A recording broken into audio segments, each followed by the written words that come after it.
بلا زحمه يعني احكي شوي بالانجليزي وبالعربي انا ما احكي. ما شاء الله مثقف. ها لا انا ما احكي، شو احكي؟ هم يحجون. انا راح ايوه راح احكي.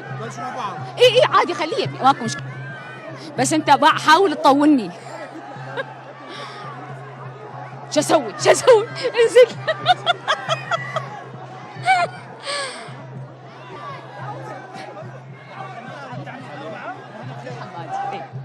ان شاء الله بس خلي يطلعون.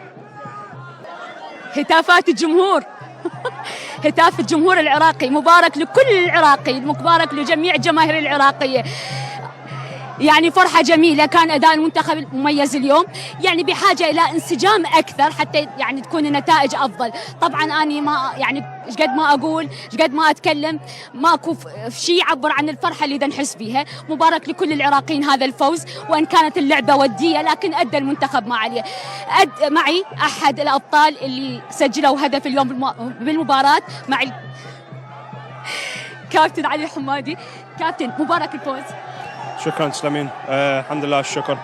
احكي بالانجليزي مثل ما قلت، اكو اشياء ما اقدر اطبقهم بالعربي.